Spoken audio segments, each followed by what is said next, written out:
Well, g'day everyone. And what's the date, Johnny? I think it's the 20, It's the 30th. I 30th. don't know, 30th. 30th, 30. What month is it? 30th of July, isn't it? 30th of July. July. Boy, oh boy, what a world are we living in. Bill Altman, how are you so chirpy at this hour of the day? Well, I don't know. It's pretty cold here in Barrow. It was -4. At least it felt like -4 this morning. I don't Well, know look, how I got out of bed. it looks like you got ice on your window behind you Yeah, there. it's pretty cold. And Johnny Larder, you haven't slept, mate. You're in Wellington in central New South Wales. Yeah. Uh, you haven't slept because what have you been doing all night? Well, I was watching the Senate hearing with Fauci or whatever they call it over there, and crikeys, there wasn't a lot said, I've got to say. There was a lot said, but nothing responded to. Yeah. I claim the Fifth Amendment. I claim my rights under the Fifth Amendment. What about the people's rights who he has affected? So much to unpack here. Where do we start? Johnny, you were watching it. You sent me a clip, which I haven't had time to throw up here yet, but people will see it anyway. We're not going to do clips and all that. We just want to have a discussion. There's so much out there at the moment. But Laura Ingram from the Ingram Report was in the hallway outside the Senate briefing room where Asim Malhotra and Angus Dalgleish and myself and Adrian McRae were just only a month ago with Senator Ron Johnson. The place was packed with media, Johnny. Tell us about that. Yeah, well, I thought that was probably one of the most telling things of the whole event. In fact, Laura Ingram, who has been calling this stuff out for quite some time in the mainstream media as one of the journalists, one of the personalities in the US. She was in a media scrum waiting for Fauci to emerge from the hearings. And she made the point, and I think it's a very valid one, that these journalists were there basically en masse, ready to ask the questions, the hard questions that they hadn't asked of this joker during the pandemic. And I think that was the irony of the whole thing, that the media is now taking an actual interest in what's occurred, and it's frightening stuff. And they need to look at it. Well, Dr. Phil, I think at the moment we are seeing an explosion of information highlighting the corruption, the inadequacies, the egos that are involved in the pandemic in the United States. A lot of that information has been leaned on extensively in other countries, including Australia. The American CDC led the way, their TGA or FDA. There have been so many organisations involved in promoting this science, which clearly now, if Anthony Fauci is anything to go by, has been proven to be fake, unreliable, untrustworthy. Has science taken a turn for the worst? It has. And those people who are involved in this complex of pharmaceuticals and science and publications and media are all hanging together to protect themselves. The information that's coming out, certainly in terms of excess deaths, is astounding. Even our Australian Bureau of Statistics has changed the way the baseline, basically, of calculating excess deaths. People are now dying at a much higher rate.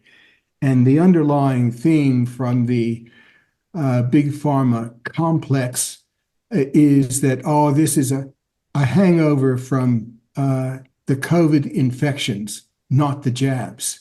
There's Yeah, no evidence for that at all. None. yeah, Zero.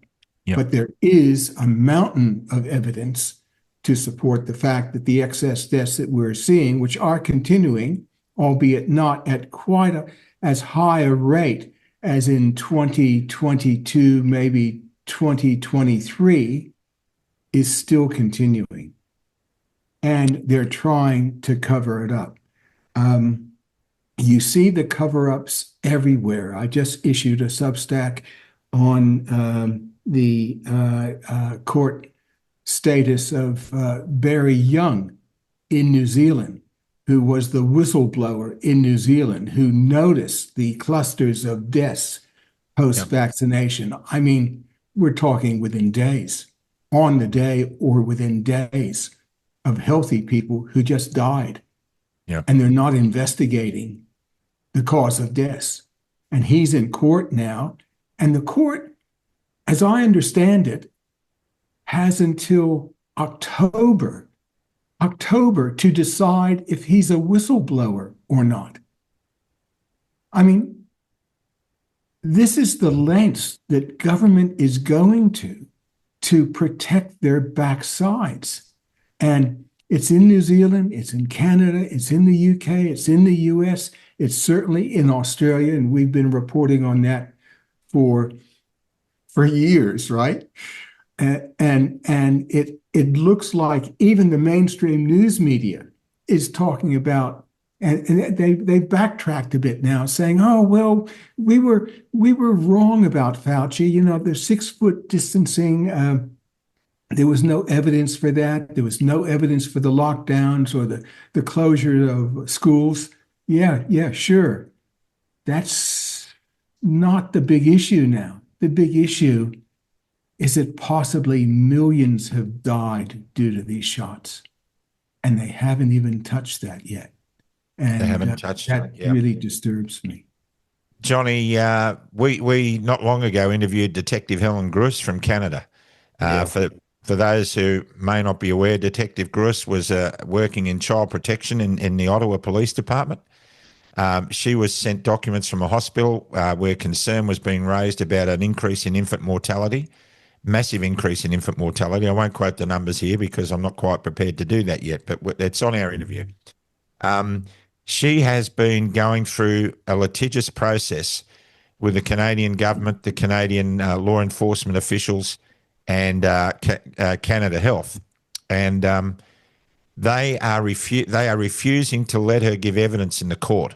They're holding it back. They're keeping her in limbo because they know that the minute she under oath gives evidence in the court, she's got enough evidence on what's gone on to blow this thing out of the water. We're seeing all this building, aren't we? We're seeing it happen. We're seeing people covering their backsides. In the piece I did to Nick Coatsworth last night, I asked him to reflect on the fact that the TGA in Australia is 96% funded by big pharmaceutical companies. Out of all the countries in the world, Australia is funded to the highest extent by the big pharmaceutical companies. And I asked if that bothered him. We're trying to get those people who had involvement in the past, those people with influence now, those people who are starting to say, hang on, we might have got a few things wrong, to go deeper because there is more to this. You can't just say, look, we got this wrong. We shouldn't have done the distancing. We shouldn't have closed the borders. As Dr. Phil says, Johnny, there are people, look at the background of your screen. There have been people dying at an alarming rate from mRNA technology that's been injected into their bloodstream. Yeah, and I think the real issue here is, Hoodie, I mean, I got the impression that the Democrats were essentially, making out that Fauci was, a scapegoat, and that this was a pile-on, that Senator Rand Paul and Senator Ron Johnson had essentially run a biased lead up to this inquiry. But look, irrespective of all that, this is bigger than politics. And look, this mess had to start with some origin. And there is absolutely no doubt now that with the release of these Fauci files, his diary, the Tulsi Gabbard stuff, he's got a lot to answer for. And if he becomes the scapegoat, I don't care because, at the end of the day, this will filter down to others. And eventually, when we have a Nuremberg 2.0, these people will all be exposed. But it has to start somewhere.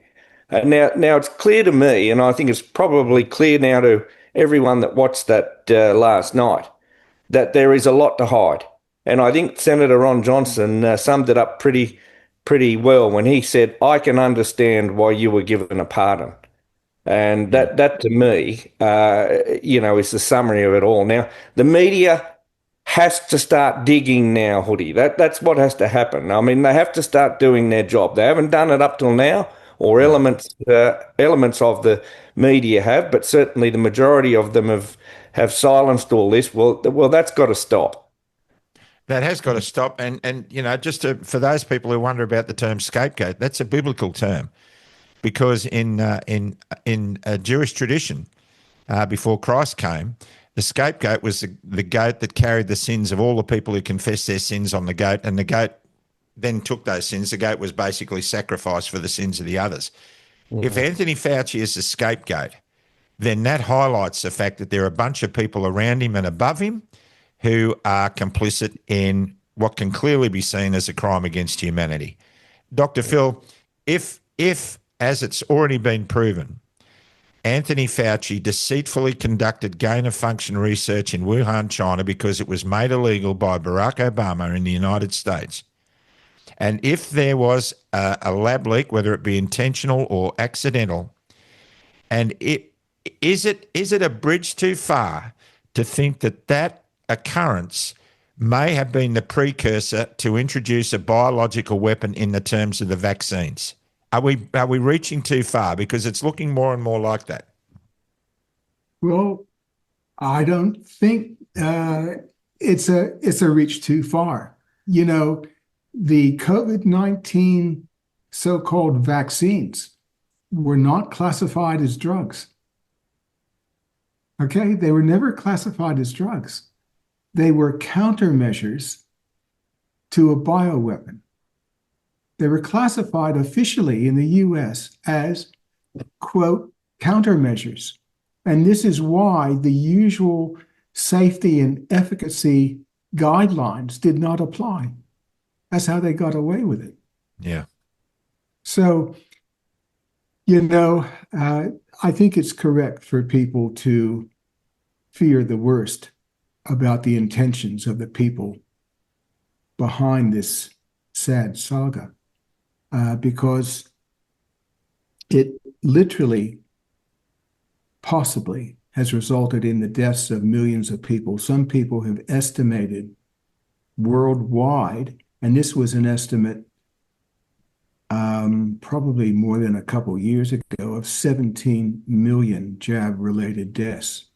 Now that would have excluded all those people since then, plus the increase in cancers that we're seeing. There's about 7 major cancers that have increased for some unknown reason following the introduction of the jabs. It doesn't even include those people. 70% increase in bowel cancer, 50% increase in breast cancer, a 30% increase in cervical cancer in the under 35 cohort alone, Phil. Yeah. That's been admitted by Channel 7, and their medical expert that they put up when they did that story about 2 weeks ago was that doctors are miffed, but they think it could have something to do with environmental conditions. Your thoughts? And for those that think Malcolm Roberts is a conspiracy theorist, I mean, last night he put out a video. Now, I think this is very telling as well. He was asking in the Senate estimates whether the Labor Party were going to continue with gain-of-function research in Australia. And they wouldn't answer the question because it's in there. It's allowable. And when you think that Obama got rid of it, and what's going on with Fauci, and we know that this is allowable in Australia, and the minister last night refused to answer the question. And so Malcolm Roberts said, well, I can only conclude from that that's yes, you will be continuing with it. I mean, that is scary stuff. And where are the media? Yeah, I'll tell you what. I've got an interesting text message from Tanya Danock, our chief of staff now, Gee, it's nice to be able to call her our chief of staff. She was once chief of staff for Russell Broadbent. And we love what she's doing. And Suzanne Burns and Stuart Robertson and all these great people that work for us. She's fantastic. Yeah. She is great. Now, Tanya posed a question to AI last night, which was basically who amongst the Australian health bureaucracy and political class referenced Anthony Fauci during the pandemic? Well, the list goes on. First, it was Greg Hunt referred to Anthony Fauci. Brendan Murphy referred to Anthony Fauci. Paul Kelly from Otago. And I'm assuming that Nick Catesworth was in that cohort back then too. Nick, you would know. I'm not accusing you of anything, but you would know. I'm trying to get you to go back through your mind and ask some questions, mate, please. Murphy acknowledged Fauci as a respected international infectious diseases expert in media interviews. Paul Kelly occasionally discussed Fauci comments in press conferences. Like Murphy, he consistently said Australian recommendations came through Australian expert advisory bodies, who we now know are 96% funded by Big Pharma. Scott Morrison invoked Fauci directly on many occasions as, once again, the Doherty Institute based a lot of their decisions on Fauci research. The Parliament of Australia, Craig Kelly, frequently criticised Fauci from 2020 to 2021. He questioned Fauci's advice on treatments such as hydroxychloroquine and later raised issues surrounding gain-of-function research and COVID origins. Craig Kelly was decimated by Channel 9, by Ali Langdon. He was made to look like an idiot. When he was talking about hydroxychloroquine and he was talking about ivermectin, the Australian media jumped all over it, and they called anybody who looked at that as an alternative as conspiracy theorists, tinfoil hat wearers. We were taking pet medicine. In the hearings, John, Senator Johnson raised the fact that research was distorted by Fauci. In the book, The Real Anthony Fauci by Robert F. Kennedy Jr., he talks about how Fauci fudged the figures on the effectiveness of hydroxychloroquine and ivermectin. We saw that amazing Zoom call between Dr. Tess Laurie and Dr. Jamie Hill in the UK, where Jamie Hill said that ivermectin was going to save people's lives by the millions, but then changed his mind at the last minute, and he admitted that he was under pressure from higher up, from Garvey. Andy Hill. Andy Hill. I also apologise to Brendan Nelson, because when I put out my video last night to Nick Catesworth, I referenced Brendan Nelson on one occasion instead of Brendan Murphy. I apologise, Brendan Nelson. I don't know how many times you get an apology, but there's one for you. Craig Kelly. Malcolm Roberts referred to Fauci numerous times in Senate speeches, committee hearings and media interviews, particularly regarding gain-of-function research, vaccine safety, COVID origins, the release of Fauci emails, and, dare I say, infected bloods. Malcolm Roberts has raised the infected blood scandal. And this is another reason we're talking about this. The infected blood scandal is right at the heart of this stuff,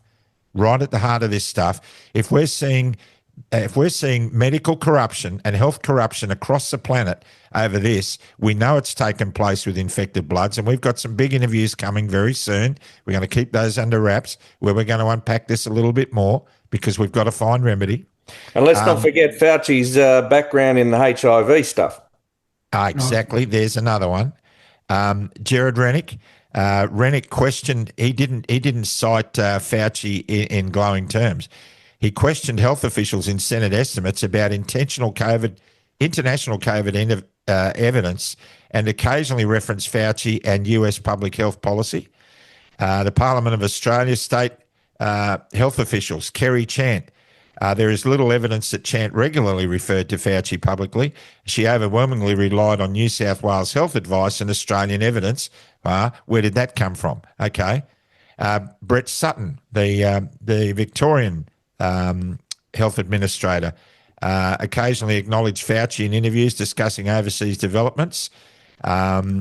Senior bureaucrats, Brendan Murphy, Paul Kelly comes up again. Who else are we looking at names-wise here? Supportive or neutral references, Brendan Murphy, Paul Kelly, Greg Hunt, and some state health officials generally describe Fauci as a respected international expert while emphasising Australia's independent decision-making. I challenge that. I don't think Australia made independent decisions on this. Dr. Phil, what are your thoughts? Absolutely not. I think they were under instructions.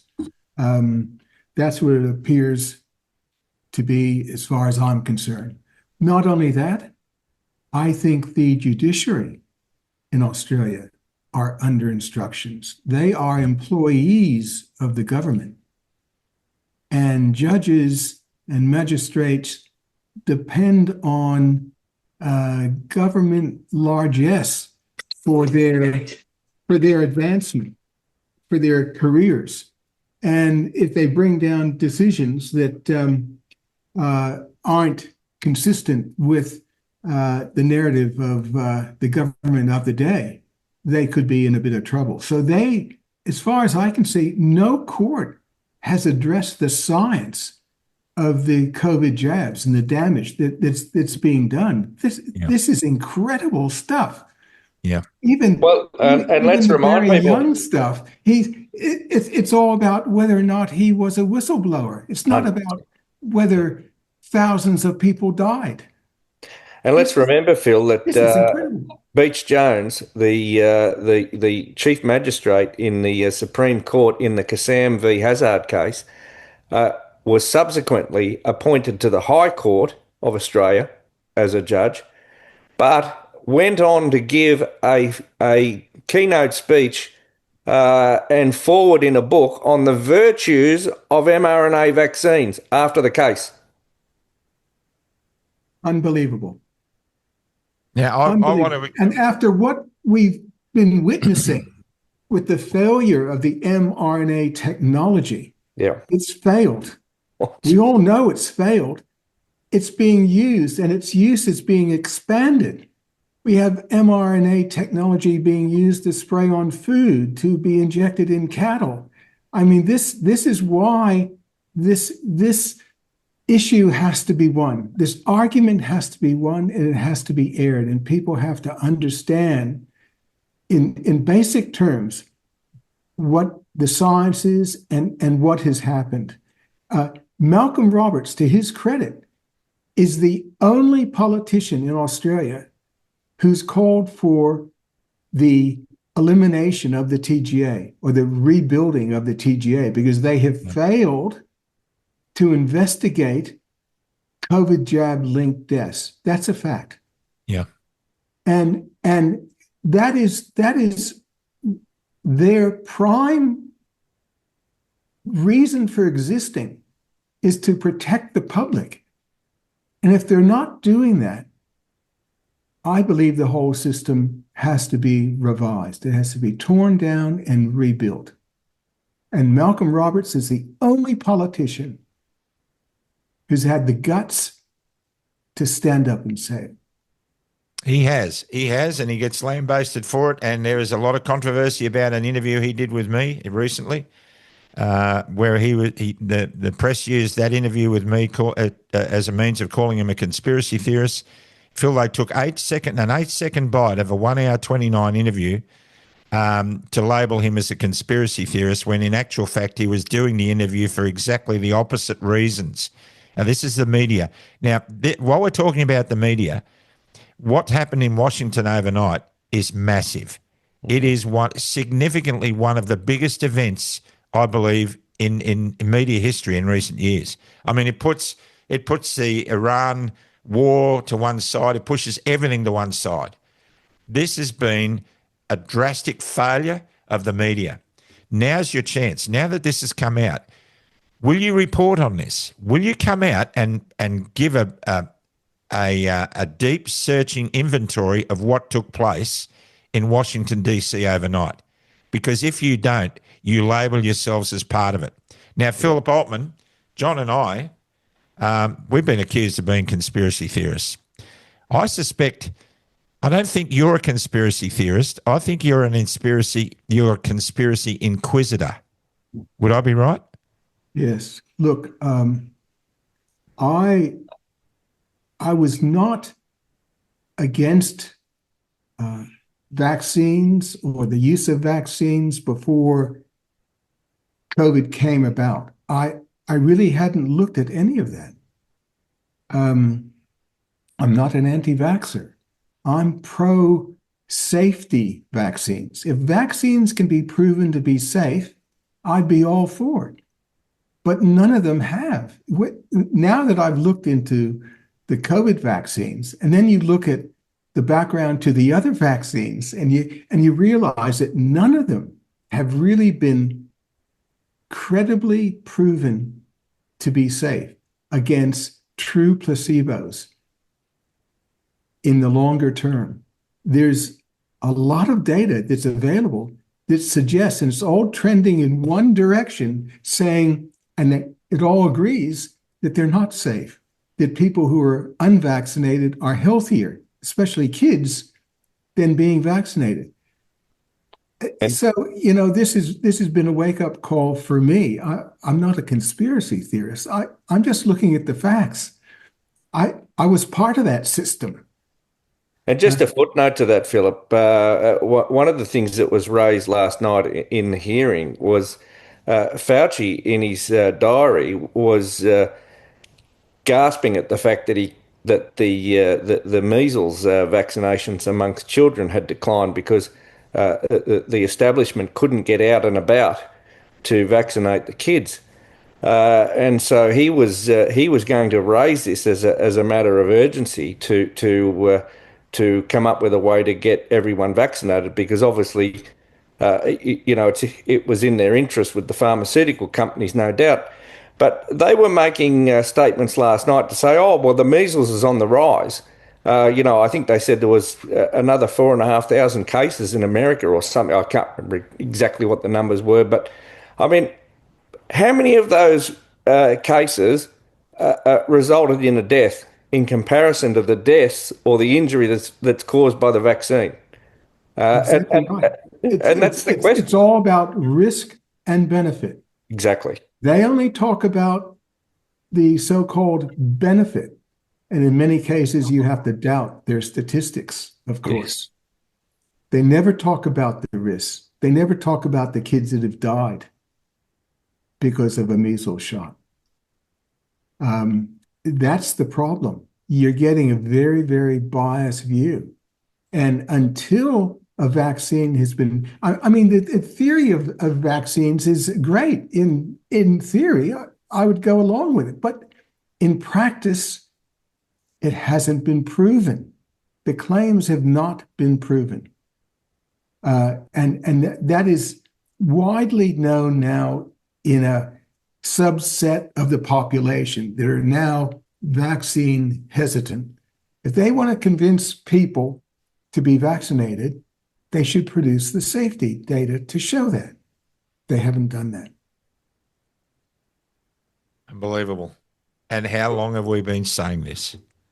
Well, and they can't present the data. That's the problem, because as Aaron Siri and so many others have now pointed out, the TGA itself has said, well, they're not prepared to conduct trials because it wouldn't be a moral thing to do. Because essentially they're saying that, in their view, the evidence says that these childhood vaccines are safe, they're effective, and because we've got data that shows that, which is biased data, we know that, we can't conduct any blind placebo trials. It's an absolute shock. They don't even have to do that. They don't have to produce a prospective clinical trial. They can go back retrospectively with data that they hold. These massive health systems in the U.S. That look after tens of thousands or hundreds of thousands of people have great record keeping, and they can go back and they can compare the kids that had been unvaccinated with the kids who have been vaccinated. There was one study that actually did that, covering 20,000 kids. And what did it show?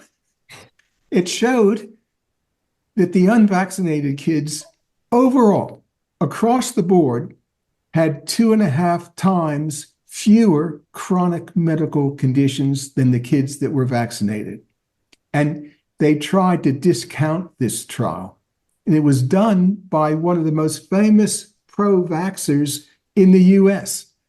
And it was a well-designed study. Yeah. And they tried to ignore it. Well, you just can't ignore it. Well, Anthony Fauci was kind of put in the window, the illuminated window of the pandemic, as the focal point for everything pandemic. Funding coming from all over the place, sticky little fingers involved in a whole bunch of things. And I believe that last night the curtain behind him in that window was pulled back to expose the soft underbelly of a corrupted health system globally. It is corrupted globally. There's no doubt about it. The World Health Organization are up to their neck in it. Bill Gates is up to his neck in it. A eugenicist. Bill Gates' father was the founding president of Planned Parenthood in America. He was all about eugenics. He was all about population control. And now we have Bill Gates following in his footsteps. I think it was a 1997 TED Talk. Bill Gates said that the world was facing an overpopulation problem. We needed to reduce global population by 17%, and that could easily be achieved by vaccines. Why is most of the subcontinent, the Indian subcontinent and the African continent, denying him his will in those continents, in those various countries? Why? Because they've realised what he's about, and he's being lauded. He gets access to the lodge with Anthony Albanese. He just drops in. I mean, when are people going to wake up to what's going on here? This is population control. There is no doubt about it. And I'm not a conspiracy theorist. I want all these things to be wrong. I never started out in this to go down rabbit holes. In fact, Johnny, we've been actively encouraging people to stop mining for darkness. Just see the evidence that's out there. You don't have to dig deep. You don't have to go into the dark web to find the secrets. It's there right in front of you. And how many doctors have been gaslit? How many doctors have been forced to give up their careers at a time when they're most needed to restore confidence in public health? How many of them? Dr. Duncan Syme. I've had a bit to do with him lately. Look, I wasn't going to say anything about this, but Duncan Syme, has been watching me on camera for a few weeks, and he contacted Johnny Latta and he said, I'm worried about Hoodie. He's not looking well. He's not the only one to tell me that, but he said he wanted to do tests, and I'm so grateful he did. John let me know. I've done a whole heap of tests, and I've got a few issues that I'm going to have to resolve. One of them is basically it's all been caused by stress. Now, I don't plan at my age of 73 to spend my life living in stress over this rubbish. It wasn't my intention. I wanted to go fishing. I wanted to grow vegetables with my wife. I wanted to play with our animals. We've got heaps of them on the farm here that are pets, and we lost 3 in the last 2 days. We're devastated. I don't want to be doing this. I didn't want to be on this screen right here and right now. But we have to do this. We cannot stop. Right now, we have to let this out. We're not doing this to promote any multi-level marketing scheme or try and sell masterclasses in anything.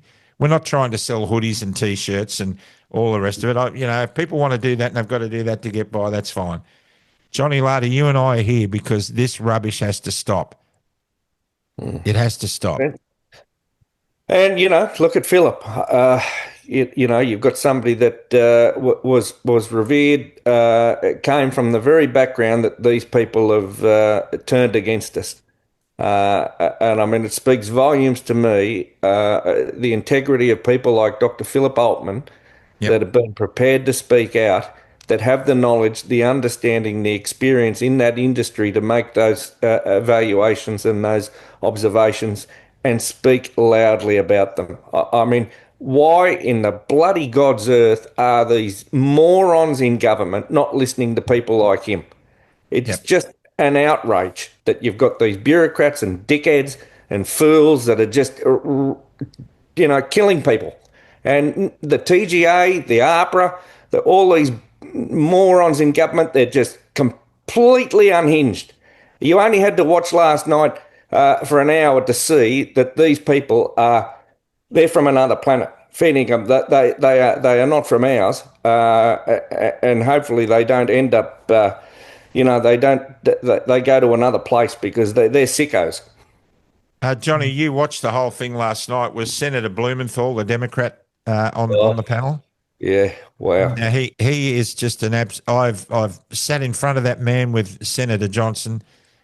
He is a complete waste of space, that guy. I mean, he's someone who's a deer caught in the headlights. He has no understanding of any of the evidence being presented. Did he have much to say? Oh, he got his 5 minutes in the, but they were essentially just saying what an affront it was that Fauci was made to turn up there, and he's been a clinician, and this and that for 50 years. Uh, you know, I mean, but why have we got to listen to him compared to Dr. Philip Altman? And every other expert that's spoken out. I mean, this is why these people are not they are not doing Well, the world a service. How, he how was can this be a left-right issue? yeah, it's a health issue. It's Health. life It's a and death. life and death. Why Yeah, is it a left-right issue? It Now, doesn't Blumenthal- matter if you're a lefty or a conservative. If you're dead, you're dead. Yep. Blumenthal sat next to Senator Ron Johnson in the hearings with Asim Malhotra and Angus Dalgleish and three others whose names I can't recall at the moment. And he sat there and listened to damning evidence. And it was just going right over his head. Right over his head. Completely and utterly. What are these people doing involved? Now, you had Rand Paul, Senator Ron Johnson, and Senator Josh Hawley. They're the only clips I've seen at the moment. You wouldn't want to run into Senator Josh Hawley in a legal dark alley. Let me tell you that. That guy is passionate. He's on fire, and he knows his stuff. He does his research. He pulled Anthony Fauci, the man, to pieces. He totally and utterly dismantled him. You could see it written on Fauci's face. He painted a picture of a man who was so obsessed with his own fame, the most renowned scientist in the world, a man who's, 5'2". He's a little man. He's struggling with Duck's disease. He's struggling to find relevance in his life. He promotes a drug that he was involved in the research for, Philip Altman, remdesivir, which apparently killed 54% of those on the trial. Yeah. Run death is near is what hospital staff call it. That man was exposed as an egotistical, greedy little man. There was another one, Senator Hassan. She was an absolute shocker. Absolute shocker. Well, the beauty of this, Phil Altman, is all of this stuff now, like the people coming out calling Malcolm Roberts a conspiracy theorist. We let that story run for 3 or 4 days to see who got sucked out. The leader of the opposition, Angus Taylor, got sucked out. He jumped on the bandwagon. The media jumped on the bandwagon. Andrew Bolt jumped on the bandwagon based on the information given by Jack Quayle, a journalist for The Australian, who took an 8-second clip out of an hour 29 interview and turned it around to make Senator Malcolm Roberts look like a nut job. Yeah. Now, this is what we're up against. Now, I don't care about the politics. I don't care about what party Malcolm Roberts or Alex Antic or Jared Rennick were involved in. I don't give a stuff about the politics. I give credit where credit's due. And those men have consistently raised this in the Senate at estimates. They turn up, they raise the subject. You can like their political leaders or hate them. It doesn't matter. Who's doing all the talking about the stuff that's relevant? And one of them is Malcolm Roberts. And he and I disagree on a few things. We really do. But I openly admit that I like the cut of the man's jib. I really do. And I like the fact that he's prepared to put himself on the line to do what's right for his constituents and the people of Australia. We have to focus on the people who are prepared to say it how it is and not these script reading numpties from the parties who are following party policy and getting spoon-fed their narrative, their daily narrative in the party room. We're done with that rubbish. We're absolutely done with it. I think we did interview Robert Clancy, who said that he had a relationship with Anthony Fauci. I've been talking to Robert Clancy lately, hopefully to get him on for an interview. I think Ted Steele as well said he did, didn't he? I think he might have as well, yeah.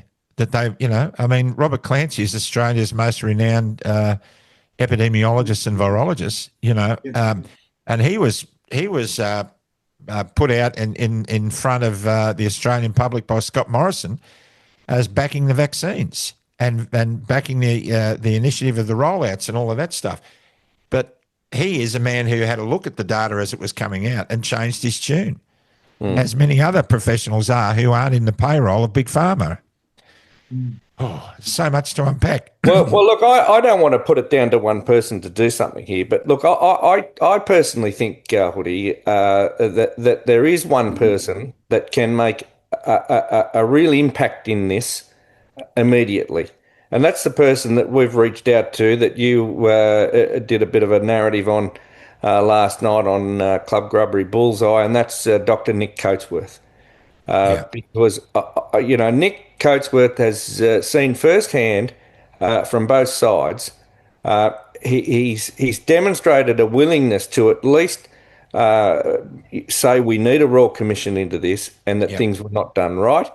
But surely, as a result of last night, and the volume of his peers, like Dr. Philip Altman, like Dr. Robert Clancy, like Angus Dalglish, Paul Marrick, Paul Oosterhouse. There's so many of them. I mean that are speaking out, that know what they're talking about, or at least deserve the opportunity to put forward an alternate view in achieving a good, safe outcome for everyone. That's all we're asking. So I think it's incumbent on him, Hoodie. I mean, I don't like putting it on the shoulders of one person, but I think he carries a lot of weight here. Well, he does, and he's, I said last night I like the cut of his jib. I do. I don't see anything really sinister. I don't see anything sinister in Nick Coatsworth. A lot of people are saying, we've got to hold him to account, all that sort of rubbish. People hold themselves to account. You can't trust the legal system to hold people to account. I believe he genuinely believed what he was doing was right. And a lot of the stuff he did may well have been right. I don't know. I'm not a doctor. But this much I know. From critical risk-benefit analysis in aviation, and we in aviation, we're teaching medical crews like the Victor Chan Institute in St Vincent's Hospital. Big organisations like that, the heart transplant units, were drawing on airline experience to refine the human factor element inside medicine, where you learn from your mistakes, where you work together as a team. I think he would be a good team player. He needs to now step into that space being created for him with others to lead, to pull together a panel of people like Dr. Philip Altman and others to really get to the bottom of this. I think that's what his calling is, and I'm calling him out on that. Nick Coatsworth, you have a responsibility, and you want to get into the limelight a little bit. You're looking at a media career. You were disappointed on Rob McKnight that you didn't get the slot on the Today Show. Maybe you're not meant to do that. Maybe you're not meant to do that. Maybe you're meant to stand in the space of medical integrity. And it's time. You're the one. You've been put in the spotlight. Carl Stefanovic doing some great stuff. He's bouncing from issue to issue. The stuff he did in the UK was fantastic. He's doing some great stuff. Johnny and I were going to parody the interview that he did with Piers Morgan. I've got a 12-foot tinny with a 20-horse outboard on it. We were going to come together and put the boat on the Clarence River and sit in the back of the boat and film an interview there like he did on Piers Morgan's yacht. The trouble was we couldn't keep it stable enough, and we thought the camera would go overboard, so we didn't do it. We're taking the piss, Carl. We're taking the piss a little bit. But we know, you admit that you like going down rabbit holes. Well, there's some rabbit holes that you really need to look down, and you need to take it further. And, you're establishing your platform. You're getting your sponsors together. I believe you're interviewing or have interviewed Ben Roberts-Smith. All these things are really good. But people are dying, Carl. People are dying. And Philip Altman you need to get Philip Altman on your program.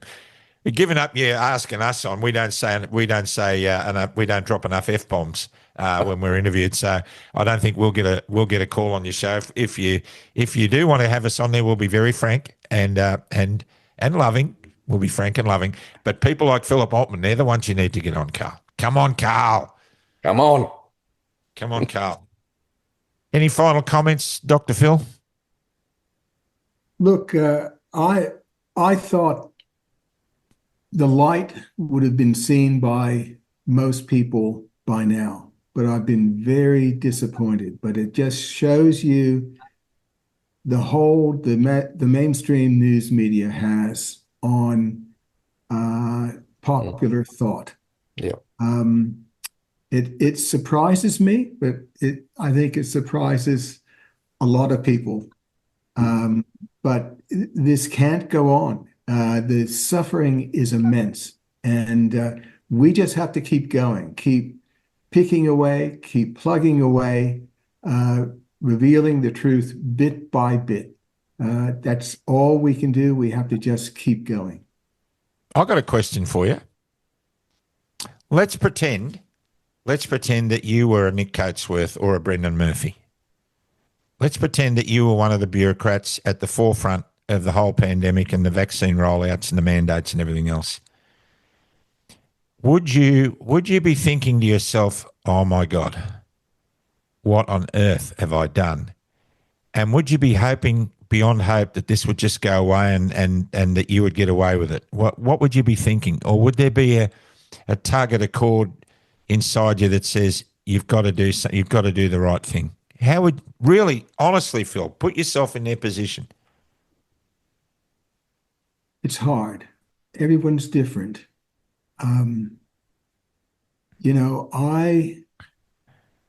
For myself, I couldn't live with myself knowing that I was hiding the truth and people were being damaged and continually being damaged, because this could happen again in future. If we don't reveal 100% of the truth here, there could be more damage in future. So as far as I'm concerned, I personally couldn't live with myself. But a lot of these people, but then again, my thought processes come from a guy who's been retired for a number of years. It's easy for me to say that. Yeah. If you're involved in the system and your whole world can come down crashing upon you if the truth were revealed, maybe you just fight like hell until the bitter end. I just can't get in the minds of these people. I mean, this is not just minor stuff. This isn't sort of mercantile tax evasion or something like that. This is life and death. This is young kids dying. When you hear of babies with heart attacks, give us a break. How can you live with yourself with that sort of thing going on? Oh, we did a story, Phil. We did a story on the second Bullseye about the increase in infant mortality, and straight after that, an hour after we finished that interview, our producer Rob McKnight ran Nick Coatsworth on his own Tonight Show, his own podcast, and Nick Coatsworth said he still can see no reason why pregnant women shouldn't be vaccinated. I mean, well, see, this is, I don't understand this. There's never been a public debate, right? Have you ever seen a public debate between Never.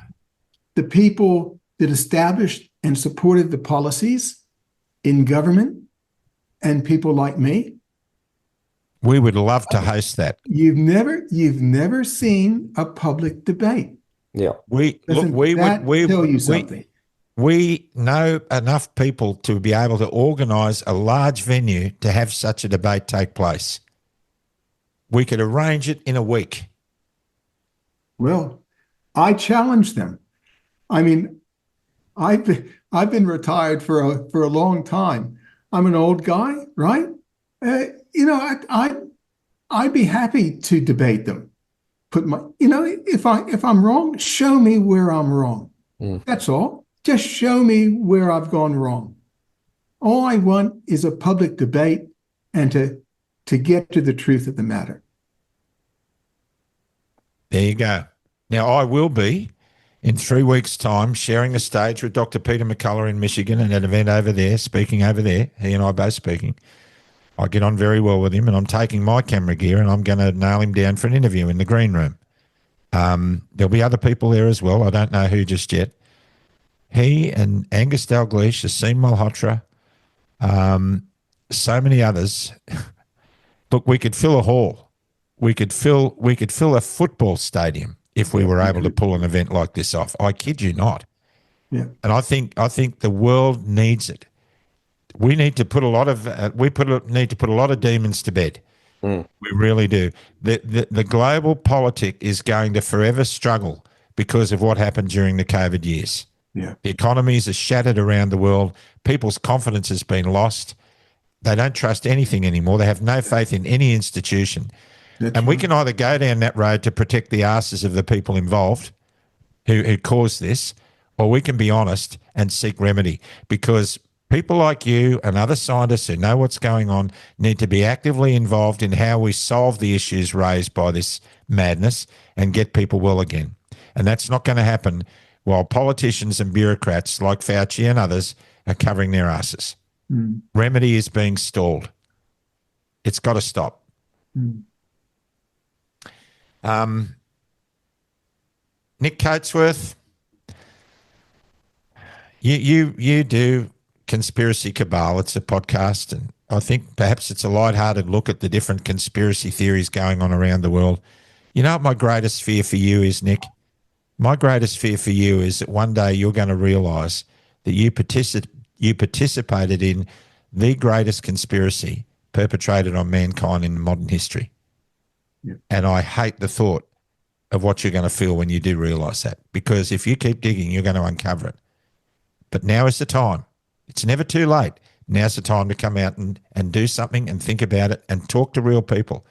I invite you, Nick Coatsworth, to have Dr. Phil Altman on your program. How good would that be?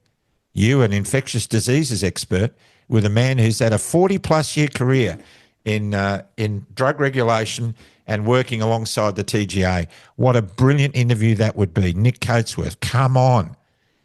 Carl Stefanovic, come on. Carl, get Philip Altman, Robert Clancy, and get Nick Coatsworth on a panel together and talk about it. For the sake of your country, talk about it. I'd be happy to do it. It's there. We can arrange it. We can arrange it. We've got contacts all around the world. We'll get Peter McCullough here with Philip Altman.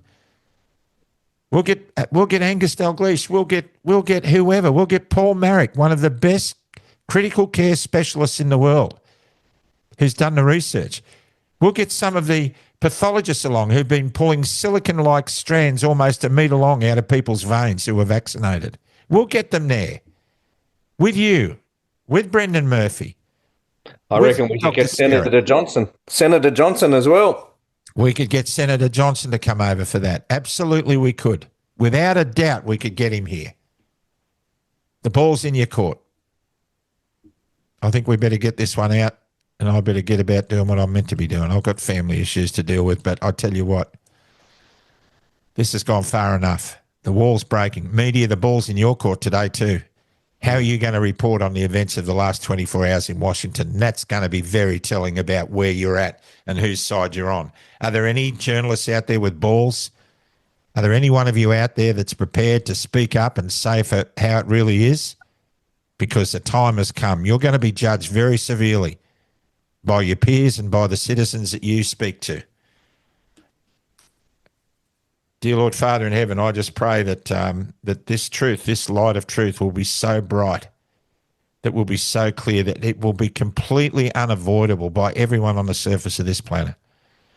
And Lord, we know that this is a battle between good and evil, and we are right in the thick of it at this very moment, Lord, and there's worse to come unless the people of the world open their eyes and stand up to what's going on. May God bless Dr. Philip Altman. May God bless the senators in the United States who are working tirelessly and courageously to bring this to a head. And may God bless all those bureaucrats and doctors who have been inadvertently or advertently committed to this fraud, that they may find a conscience and the integrity to say, we shouldn't have done this. Because the ripples in this pond, Lord, we know are going to go till eternity comes. We ask for your leading in Jesus' name. Amen. Johnny Lardy, you've often been heard to say, you couldn't make this stuff up. We haven't been. Philip Altman, you're always a gem. You're always a gem. I mean, I rang you 5 minutes before we recorded and said, what are you doing, Phil? Can you jump on quickly? Yeah, I'll be on in 5 minutes. Good on you, mate. You But I know, tell you, the media must just finally, Hoodie. When I look at what's going on at this ICAC, I mean, it's like an episode of The Young and the Restless, Days of Our Lives. And here we've got this going on overnight in America, that we've got millions of people injured and dying from these vaccines, and they're worried about somebody donating $1,000 here or there down at ICAC. It's unbelievable, really. oh, the commentary around the new Victorian Premier, Yeah, Carol Ben. Oh, sorry, I mean Ben Carroll. I mean, um, Or Barnaby's dog. yeah, Barnaby's dog. Barnaby's dog. If I could just have the seconds that they were talking about Barnaby's dog to talk to the nation about COVID, I'd be happy. Barnaby's Oh dog. man, Barnaby's dog. Wasn't that's a classic piece of television that's going to go down in history. That was just classic. And yeah, you're right. It was the media's reaction. I mean, the way they jumped on board that 8-second comment where Malcolm Roberts said, "I'm open to the fact that chemtrails exist." What he was saying was, "Show me the evidence. I'm open. I haven't shut down. Don't we want all our politicians and journalists to be open to another possibility? Wouldn't it be lovely if we could do that without the gaslighting?" We've all been called nut jobs and cookers and all that sort of stuff. It's hard for people to let go of that narrative. They build their hatred around it. And to let go of that shows a flaw in them. Some of these cooker pages, John, these social media pages, they call us cookers. They're so paranoid about every word that comes off every computer from anyone with a different narrative. It's comedic. It's absolutely comedic. All it does to me, it's a barometer of where we're at as a country, of where we're at. We've lost our way, Australia. We've really lost our way. And that RIP thing in the background, I'm going to keep saying this till we get some action. The infected blood scandal must be thoroughly and judiciously investigated for the crimes and corruption that took place in that globally.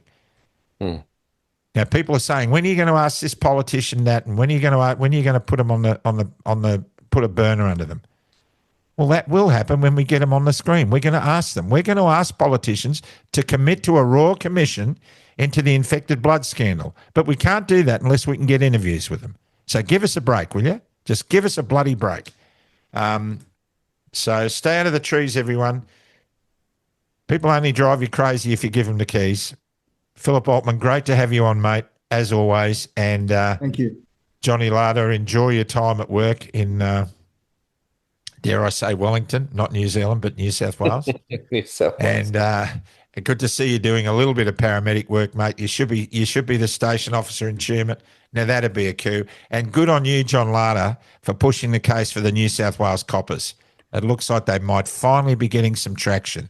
And you've had a big role to play in that, a big role. And I know that a lot of those coppers thank you for it, as I do. You're a champion, buddy. You're a champion. Thanks. All right, Phil, thanks for joining us. Thanks, everybody. The next time you see us on the screen will be the next time you see us on the screen. We don't have a schedule. We're not going to ask you for money. We're not selling you any merchandise. We're not asking you to get involved in a pyramid scheme or a multi-level marketing scheme. We just want you to spread the word we're getting out there. It's not about money. It's not about barking dogs and $1,000 bottles of wine or whatever. People are dying. That's why we're doing it. God bless you all. We'll see you next time. Bye for now.